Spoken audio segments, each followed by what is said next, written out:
પુનઃરચના માટે સરકારી લેવલે વિચારણા ચાલી રહી છે।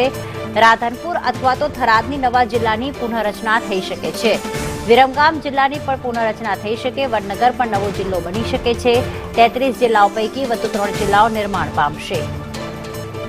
હિરેન અમારી સાથે જોડાઈ ગયા છે। હિરેન, 2013માં રાજ્ય સરકારે 7 નવા જિલ્લાઓ જાહેર કર્યા હતા અને 33 જિલ્લા થયા હતા ગુજરાતમાં, અને હવે અન્ય 3નો પણ સમાવેશ કરવા માટે વિચારણા। ત્યારે કયા કયા જિલ્લાઓની ચર્ચા થઈ રહી છે હાલમાં?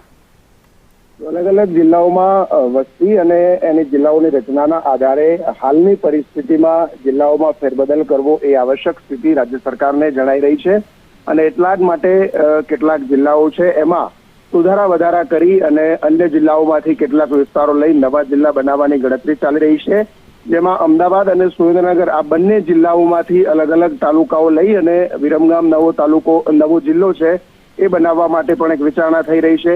આ ઉપરાંત મહેસાણા અને ગાંધીનગરના જિલ્લાઓ બે જિલ્લાઓનો જે ભાગ છે એને લઈ અને વડનગર એટલે કે આનર્ત પ્રદેશ બનાવવા માટે એક વિચારણા ચાલી રહી છે, જેથી કરીને વડનગરને પણ અલગથી એક સ્ટેટસ મળી શકે। આ ઉપરાંત રાધનપુર અને થરાદ આ બે અલગ અલગ જિલ્લાઓ માટે પણ વિચારણા રાજ્ય સરકાર લેવલે થઈ રહી છે। કેવી રીતે કરવું એના સંદર્ભે પંચાયત વિભાગ અને સરકારના અલગ અલગ વિભાગો કામ કરી રહ્યા છે।